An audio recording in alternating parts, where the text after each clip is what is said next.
Nombre de Cristo Jesús, amén y amén. Vamos a leer una vez más aquí en Lucas capítulo 24 los versículos 44 al 49.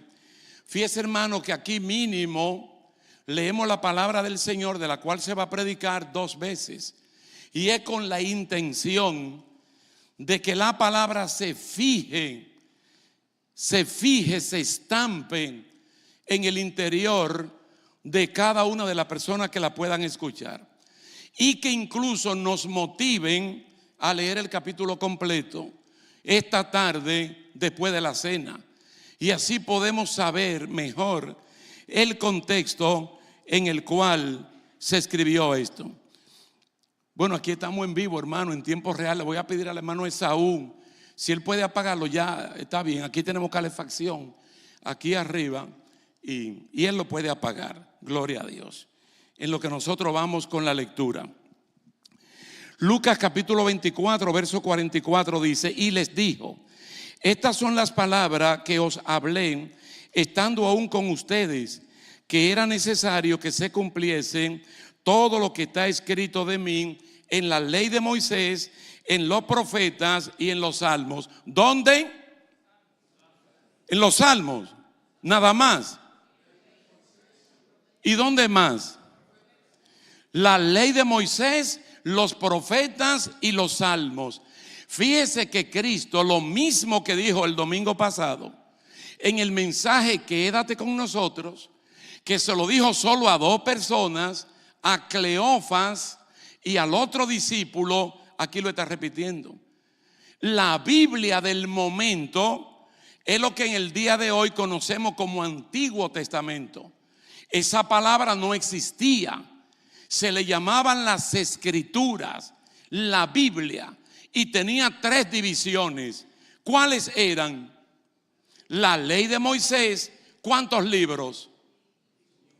Entonces dice los profetas y los salmos. Los salmos o los escritos, eso es lo mismo.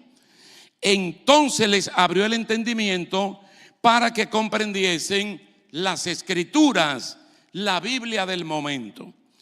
Y les dijo: así está escrito, y así fue necesario que el Cristo padeciese y resucitase de los muertos al tercer día, y que se predicase en su nombre el arrepentimiento y el perdón de pecados en todas las naciones, comenzando desde Jerusalén.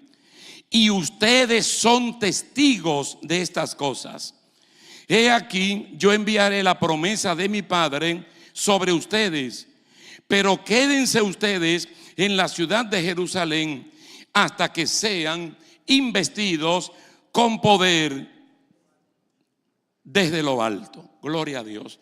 Una palabra muy interesante, hermanos, donde una vez más vemos que las escrituras juegan un papel de capital importancia en la vida de Jesús, en la vida de la iglesia y en la vida de cada uno de nosotros como creyentes. ¿Qué fue lo que pasó con aquellos discípulos? Como vimos el domingo pasado, que Él le dijo a ellos: tardos para creer. Él los reprendió, la tardanza para creer a lo que ya estaba escrito. Quiere decir que a través de las escrituras el Señor suministra toda la información que nosotros necesitamos para creer, para que la opinión de Dios prime sobre la opinión de cada uno de nosotros. Entonces Él citó todas las partes o las partes esenciales de lo que era la Biblia en ese momento, que hablaban de Él, porque no toda la Biblia es mesiánica, no toda la Biblia habla de Jesucristo. También hay otros personajes, también hay otros países, hasta distintos del país de Israel, pero Él fue citando lo que mesiánicamente Las escrituras en la ley de Moisés, en los profetas y en los salmos dicen de él. Si él está citando la escritura, si se toma el tiempo para ir citando texto por texto, entonces les abre el entendimiento para que la puedan comprender. Porque aquí dice el siguiente versículo que él le abrió el entendimiento para que comprendieran las escrituras. ¿Cómo le abre el entendimiento? Citándole las escrituras, exponiendo las escrituras. Porque cuando usted lee la palabra o cuando usted oye la palabra, ella se convierte en luz que ilumina nuestro entendimiento para comprender, y después de comprender, obedecer su palabra. Entonces aquí hay dos palabras que resaltan: entendimiento y comprensión. Y eso me lleva inmediatamente a un pasaje que está en el libro de los Hechos, en el capítulo 8, de una persona que estaba leyendo la Biblia, específicamente la parte de los profetas. Y en la parte de los profetas estaba leyendo a Isaías. Y estaba en el capítulo que ahora es el 53. Porque la Biblia no tenía capítulos, no tenía versículos, era un vaciado general. Felipe se acercó y le preguntó: ¿tú entiendes lo que está leyendo? ¿Cómo se llama eso? Lectura comprensiva. ¿Tú estás entendiendo lo que está leyendo? Él no lo estaba entendiendo.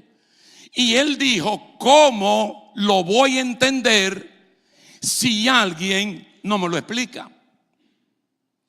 Entonces Felipe subió al carro y, partiendo de Isaías 53, se lo explicó llegando hasta Jesucristo.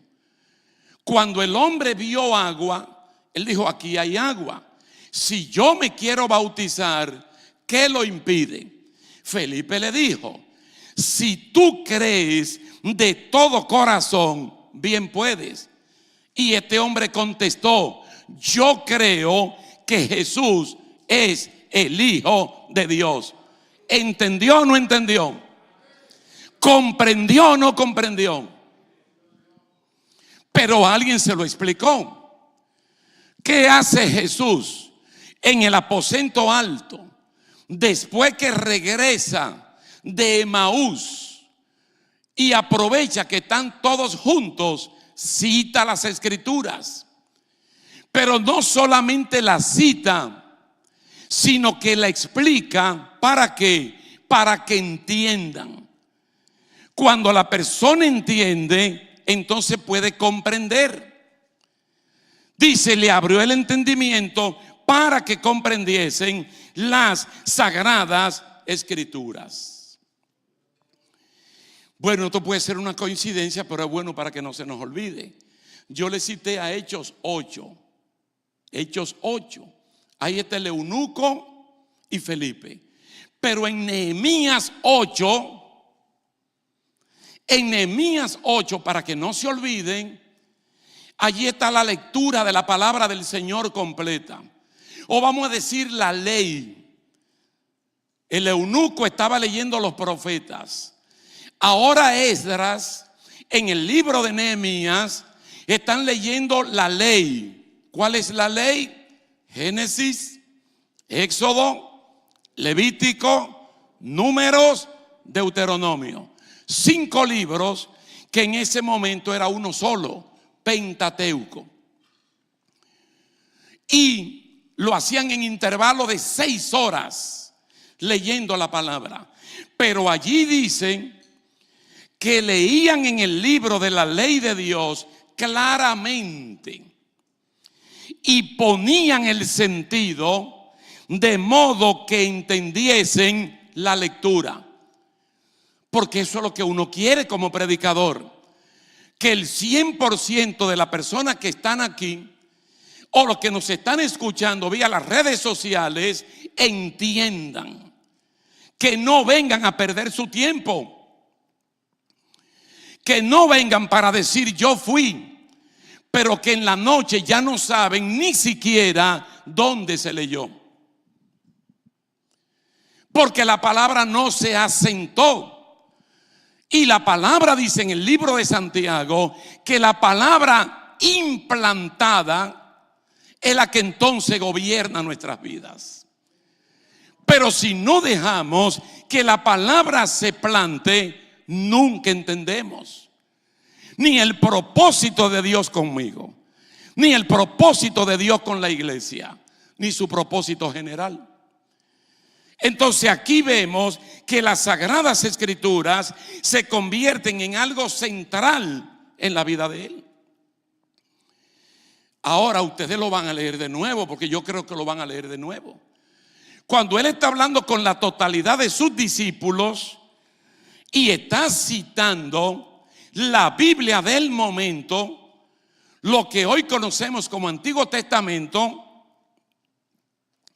él hizo énfasis no en todo lo que decía de él. Ahora hace énfasis en una parte importante de lo que la Escritura dice de él. Porque la Biblia habla de su nacimiento.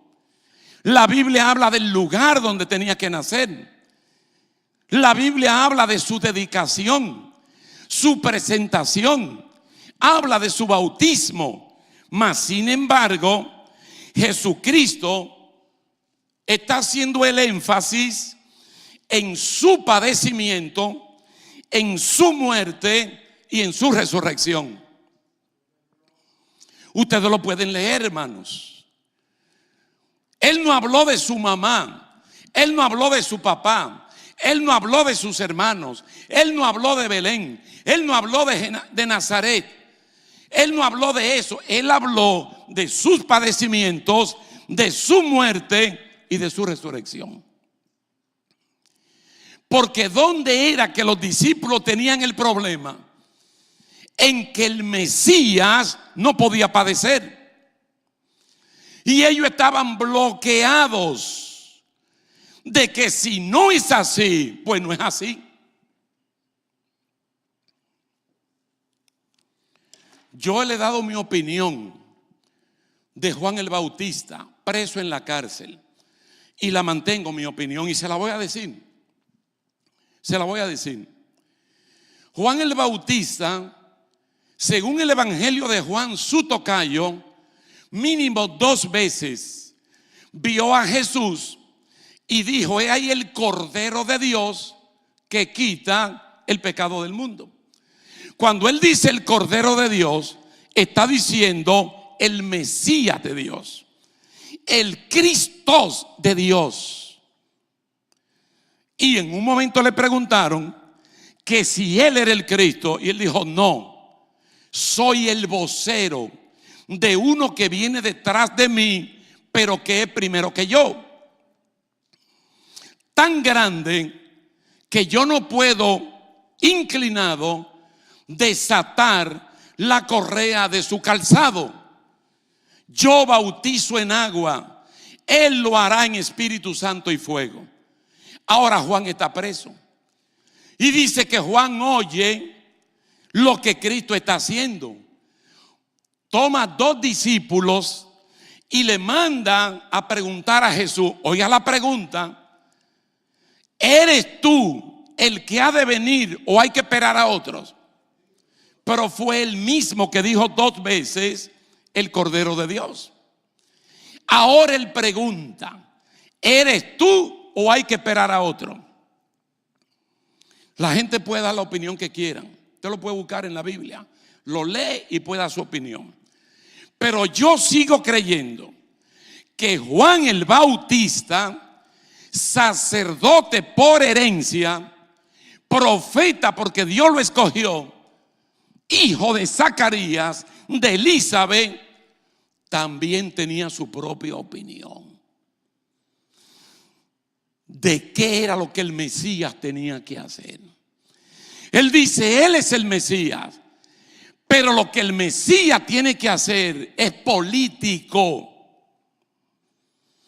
Es darle una patada a los romanos, sacarlos de Israel y colocar un rey al estilo David. Los discípulos de Juan, ellos no hicieron una pregunta en privado, ellos la hicieron delante de la multitud. Entonces Cristo le dijo a estos dos discípulos, hizo muchos milagros en ese momento.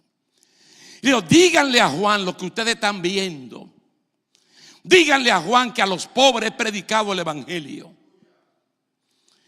Le está diciendo, ustedes están viendo al Mesías haciendo lo que él tiene que hacer. Porque Cristo vino a deshacer las obras del diablo, no a quitar gobierno. Y ellos se fueron. Como Juan, su nombre quedó en tela de dudas, entonces Cristo comenzó a levantar el nombre de Juan. Y le dijo a la multitud, ¿qué saliste a ver en el desierto? Y habló de Juan. Y luego dijo, desde el primer hombre hasta Juan, nadie más grande que él. Desde Adán hasta Juan, el más grande es Juan el Bautista. Porque Juan fue el último profeta que profetizó la primera venida de Cristo y lo vio con sus propios ojos. ¿Sabe quién fue el penúltimo? Malaquías. En el capítulo 4, el sol de justicia, pero Malaquías no lo vio. Pero Juan lo profetizó y también lo vio. Pero él tiene una idea preconcebida de que el Mesías tiene que ser político. Recuerden en un mensaje, Espíritu Santo y misión, de Hechos capítulo 1, que ya Cristo está para irse, muy cerca de Lucas 24. Porque después de Lucas 24, lo que realmente viene no es Juan, es Hecho 1. Ya Cristo se va. Dice, Señor, antes que te vaya, antes que tú te vayas, ¿cuándo va a restaurar el reinado de Israel? Ve que lo tenían ahí. Ve que ese era el pensamiento de ellos. Ve que ellos estaban con ese pensamiento que nadie se lo sacaba. Hermano, yo no sé cómo lo dicen ustedes en sus países, pero en la República Dominicana dicen que Cristo le dio un boche. Un boche es darle una manotada sin mano, porque los reprendió y le dijo, a ustedes no les he dado meterse en esos asuntos. Eso lo puso Dios en virtud de su única potestad. Lo que ustedes tienen que hacer es ir a predicar el evangelio. Pero no se metan en eso. Entonces Juan es de los que creen que Jesús es el Mesías, pero político. De quitar un gobierno para poner otro. Por eso que usted ve que Cristo, ¿qué es lo que menciona de él aquí? Padecimiento, muerte y resurrección. ¿Qué dijo Cleofas con el otro compañero el domingo pasado? Nosotros creíamos, porque ya no creemos, que él era. Por eso es que Cristo le habló duramente. Por eso es que le habló tan duramente. Porque le dijo, insensatos. Insensatos, tardo para creer a los profetas. Y cuando él personifica la Biblia como profetas, le está diciendo, creyentes o que no leen la Biblia, o que si la leen, no creen. Yo no sé si ustedes saben, hermanos, que entre los creyentes hay incrédulos. Y parece una contradicción. Mire, hay creyentes que no creen que el infierno existe. Hay creyentes que no creen en el arrebatamiento de la iglesia. Hay creyentes que no creen en el gobierno milenial de Jesucristo. Hay creyentes que creen que Satanás no es malo, que simplemente es un balance en el mundo. Y ellos son creyentes, pero no creen la totalidad de lo que dice la palabra del Señor. Ustedes saben que con Jonás y el bendito pez hay un problema, porque la Biblia no nos dice cuál pez era. Y todos asumimos que es una ballena. Y ya creemos que fue una ballena. Porque conocemos una ballena y creemos que él cabe perfectamente bien dentro de una ballena. Y ya lo creemos. Y hay hermanos que pueden decir, y lo han dicho, que si la Biblia dijera que Jonás se tragó la ballena, ellos siguen creyendo eso. Porque nosotros creemos muchas veces, aunque no entendamos, porque la comprensión de la totalidad de la palabra del Señor, la misma Biblia dice que no lo entendemos todo y que vamos entendiendo poco a poco. Pero hay cosas vitales que la tenemos que entender hoy y confesarla hoy. Padecimientos, muerte. La primera vez que él dijo, voy a padecer, voy a morir y voy a resucitar, ¿qué hizo el apóstol Pedro? Dígame qué hizo el apóstol Pedro. Mire el atrevimiento, hermanos, medio violento. Toma a Cristo por la mano, lo saca del grupo, parece que haciéndole fuerza, y después que lo saca del grupo, le dice, digo yo, Pedro, que eso no te va a acontecer. Él solo le está diciendo lo que va a ocurrir, pero él no le está pidiendo opiniones ni favores. Lo está preparando de lo que va a ocurrir, para cuando esto ocurra, crean. Entonces Cristo le sacudió el brazo, le sacudió la mano, y ¿sabe lo que le dijo? Satanás, Satanás, apártate de mí, porque tú no pones la mirada en la cosa de Dios, sino en la cosa de los hombres. Él no era Satanás, él era Simón Pedro. Él simplemente utilizó el vocablo Satanás, que significa adversario. El mismo Pedro que en el capítulo anterior confesó que Cristo era el Hijo del Dios viviente, ahora con esa gran revelación, porque Cristo le dijo, no te lo reveló ningún ser humano, sino mi Padre, se le llenó el pecho. Oh, si Dios me reveló eso, pues yo puedo cambiar cualquier cosa. Solo que le pasa a la gente lleno del Espíritu Santo que no tienen humildad. Tú lo ves y que lleno del Espíritu Santo, pero sin humildad, sin ningún cero humildad, pomposo, elevado, una cosa, mi hermano, impresionante. Impresionante. Allí confiesa esto y aquí yo puedo modificar esto. Eso no te va a acontecer. Entonces aquí le llama adversario, porque está poniendo la mirada en la cosa de los hombres. Hermanos, ¿dónde tenemos que poner la mirada? Primeramente en la cosa de Dios, para entender la mirada de los hombres. Nosotros tenemos que escrutar todo, entender todo, primeramente por las Escrituras. Pero no podemos tomar experiencia para entender la Biblia. Porque la Biblia no se entiende por experiencia que uno esté pasando. Su palabra hace que entendamos las experiencias. Pregúntele a Job.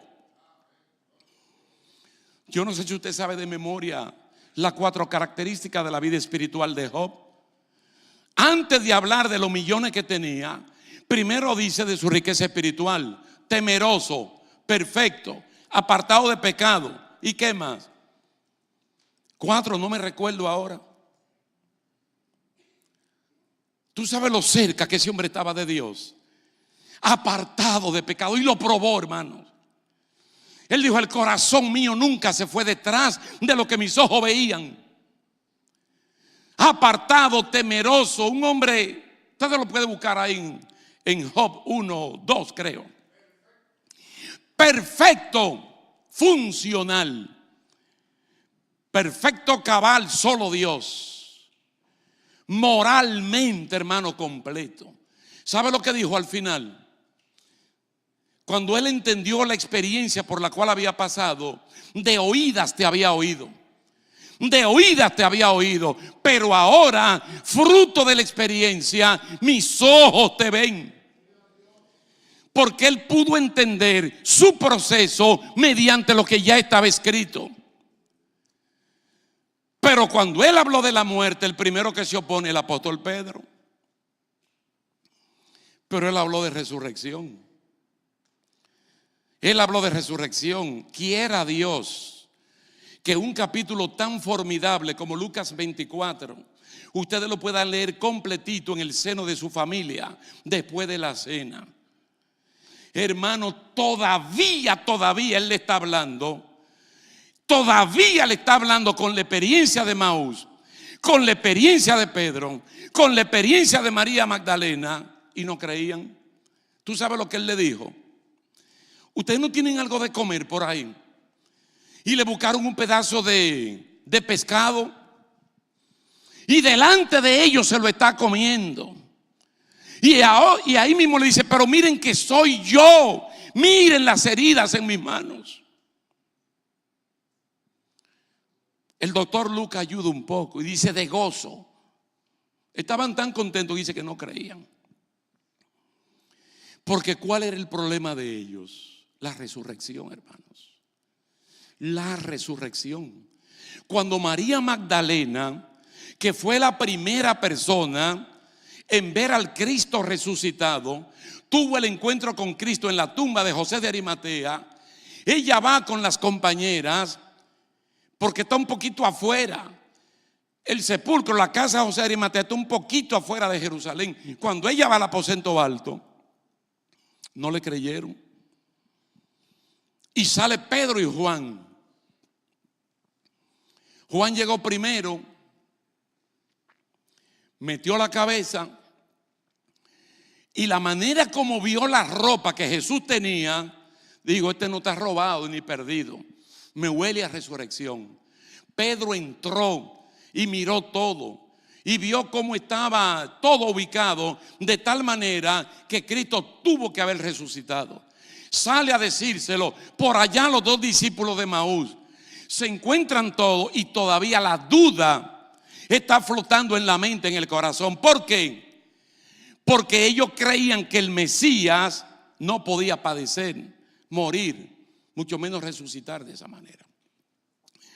Cuando él termina de convencerlos, él le dice: ustedes son testigos de estas cosas. La Nueva Traducción Viviente dice: ustedes son testigos de todas las cosas.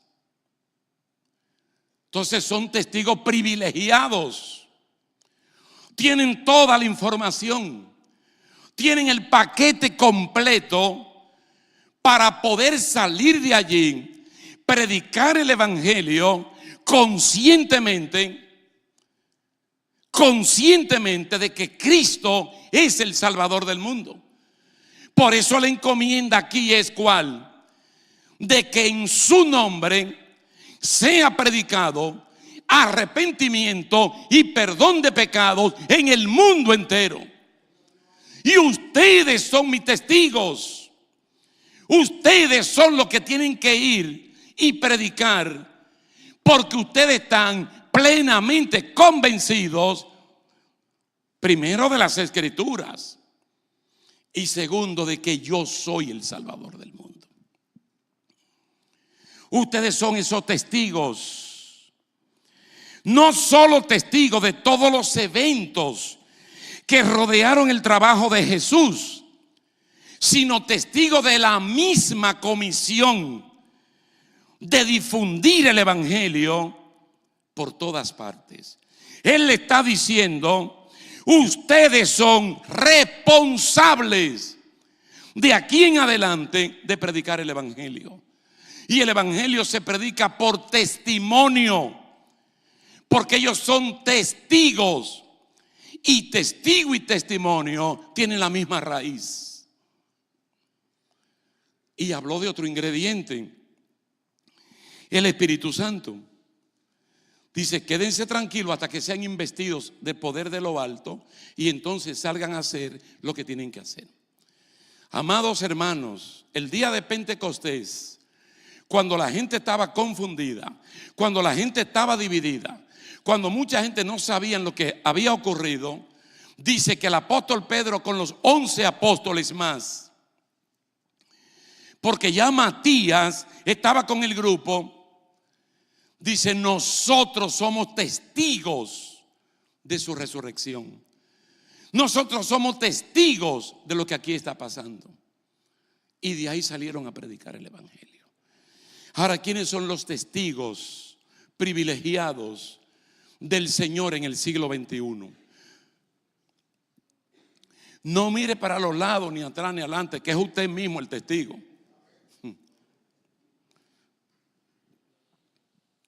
No comience a buscar que usted es la testigo. ¿Por qué somos testigos? Porque dice Efesios capítulo 2 que nosotros estábamos muertos en delitos y en pecados, y Él nos dio vida juntamente con Él. Y Él derribó pared, muro de separación, y de dos pueblos ha hecho uno, para que seamos familia del Señor. Hermanos, nosotros somos los responsables en este tiempo de predicar el evangelio a toda criatura. Saben que hay una condición: si es que nosotros hemos sido salvos. Si el Señor ha operado en nuestras vidas, si estamos plenamente conscientes de un antes y un después, no nos podemos quedar callados. Hermano, y para que nuestro testimonio sea impactante, para que nosotros derribemos toda fortaleza, toda incredulidad, tenemos el poder del Espíritu Santo. Tenemos autoridad divina. Tenemos un poder especial. Nosotros somos una dotación con el Espíritu Santo para movernos, para vencer, para atacar las tinieblas, para que con la luz del evangelio prediquemos su palabra. Y como siempre yo digo, que esto tiene que comenzar por la familia. Si verdaderamente amamos a estos seres queridos que conforman nuestra familia, y muchos de ellos están descarriados, muchos de ellos están viviendo en delitos y en pecados, como nosotros anteriormente, probémosle con nuestra manera de vivir, hermano, que ciertamente Dios puede cambiar, Dios puede transformar. Porque los dos baluartes de la predicación, el arrepentimiento, el perdón de pecados, están disponibles de parte del Señor. ¿Qué es lo que a usted y a mí nos falta? ¿Qué es lo que nos falta? Solamente que nos movamos, hermanos. Que terminemos de aprovechar el tiempo, porque el tiempo se está terminando. Y así fue que comenzamos el domingo pasado. Ellos dijeron: quédate con nosotros, porque el día declina. Hermano, y esto como que se está terminando. Nosotros como que vemos que el fin está cercano, como que estamos llegando a nuestra tierra prometida, como que ya estamos llegando a nuestra meta. y vamos a llegar solos. No nos vamos a ganar un alma para Cristo. No vamos a tocar la sensibilidad de una persona. No vamos a hablarle de Cristo verbalmente y bajo testimonio de quién éramos nosotros y lo que ahora somos. O todavía el Señor tiene que decirnos, tardos para creer o tardos para obedecer, porque de que somos privilegiados, somos privilegiados. Nosotros tenemos al Espíritu Santo. Nosotros lo tenemos dentro de nosotros y lo tenemos con nosotros. Pero también la palabra del Señor dice, no apaguéis al Espíritu, porque cuando lo apagamos, ¿qué testimonio es que estamos dando? ¿Cuál es el testimonio que estamos dando? Ninguno. Porque cuando se prende el candelero, no es para ocultarlo debajo de un cajón, de un almud. Dice, primeramente se pone para que todos en la familia reciban esa luz. Y ya Cristo dijo que nosotros somos la luz del mundo. Nosotros somos la sal de la tierra.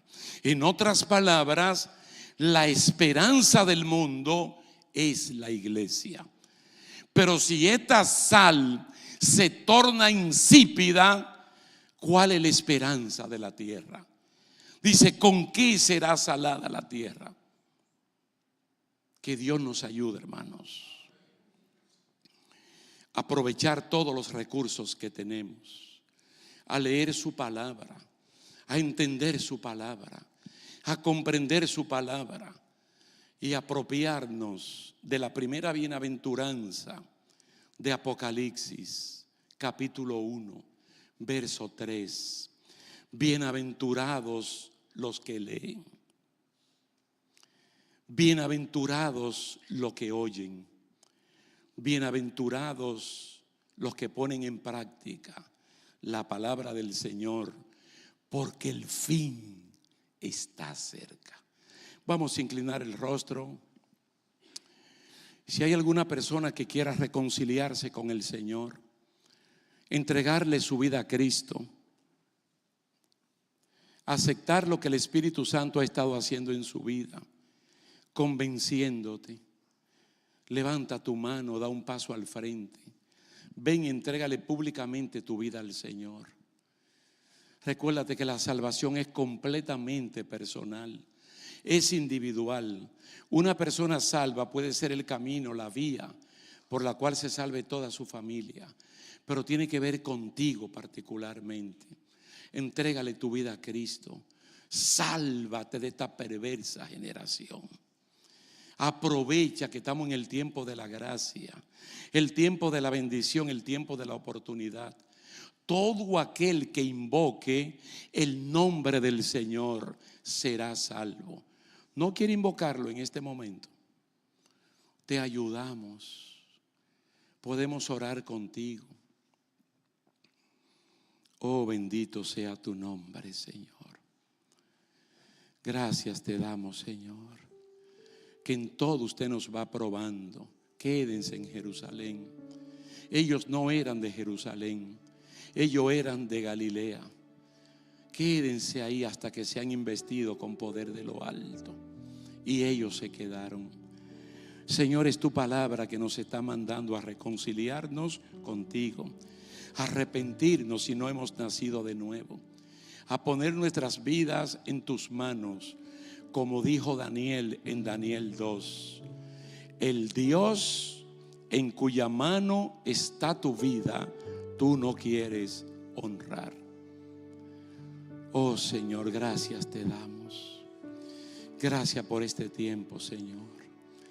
Ayúdanos a dar testimonio del nuevo nacimiento, a dar testimonio del señorío de Cristo donde quiera que nos movamos, porque somos testigos privilegiados. Somos testigos de todas estas cosas, especialmente del padecimiento, de la muerte y de la resurrección del Señor Jesucristo. Gracias, mi Dios. Vamos a estar en pie, mis hermanos. Aleluya, gloria a Dios. Hermano, hagamos la tarea del evangelismo. Aprovechemos la tecnología. Hagamos buen uso de la tecnología. Podemos enviar la dirección de la iglesia, los horarios, el título del mensaje, invitar a alguien aunque lo rechacen, pero cumplamos con nuestra tarea. No esconda ese talento, no lo envuelva en un pañuelo ni lo coloque debajo de la tierra. No se lo devuelva a Cristo como Él te lo dio a ti. Vamos a ponerlo en práctica, en operación. Vamos a ser colaboradores del evangelio. Vamos a animarnos los unos a los otros, porque si hay alguien que conoce el tiempo que estamos viviendo, es la iglesia. Recuerden, hermanos, lo que siempre hemos dicho. Todo el libro de Apocalipsis, para hablar de uno solo, todo el libro de Apocalipsis, Dios dijo: para que mis siervos sepan todo. Tú sabes que Él te mandó ese libro. A ti Él te mandó ese libro.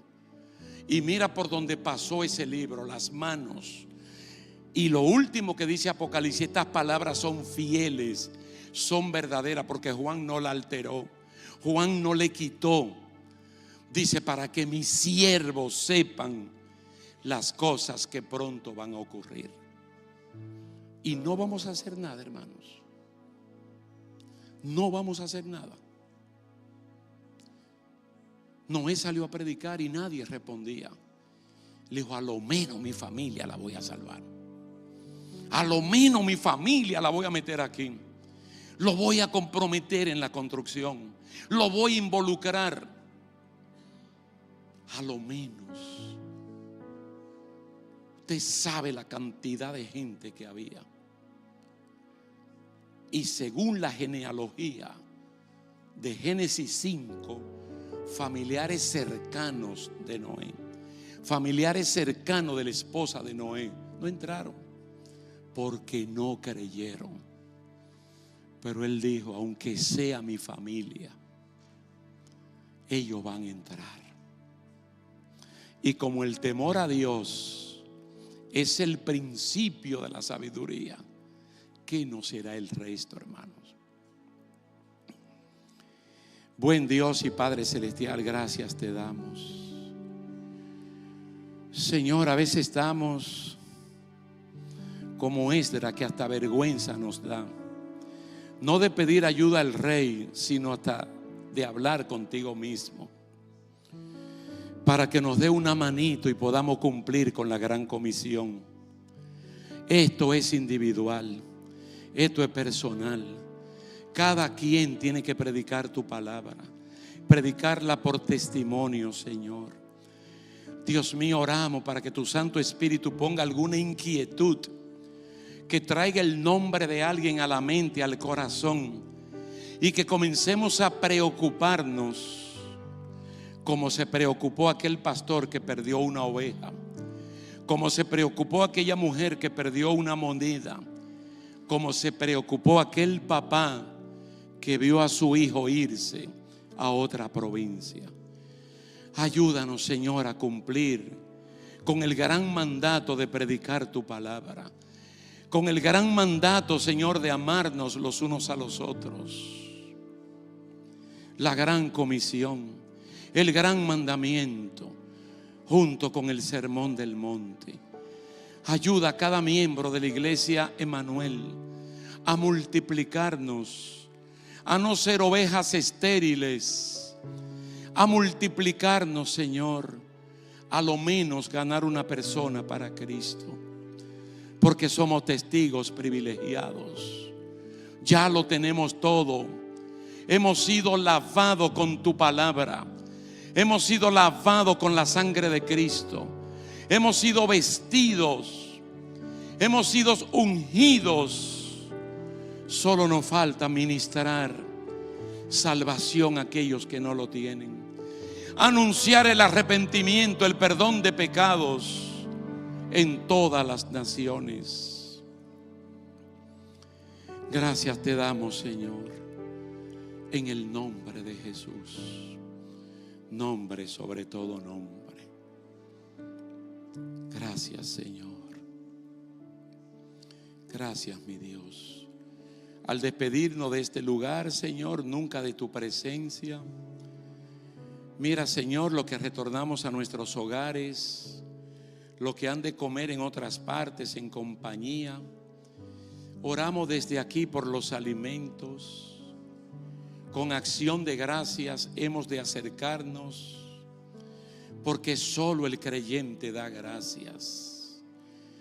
Porque mediante la oración y mediante tu palabra, los alimentos son santificados y se convierten en los medicamentos para nuestros cuerpos, en los antibióticos que necesitamos. Muchas gracias, Señor, en el nombre de Jesús. Amén y amén. Y entre todos decimos: sean gratos los dichos de mi boca y la meditación de mi corazón delante de ti, oh Jehová, roca mía y redentor mío. El pueblo de Dios dice: los que quieran y puedan, jueves 7:30, oración y estudio bíblico.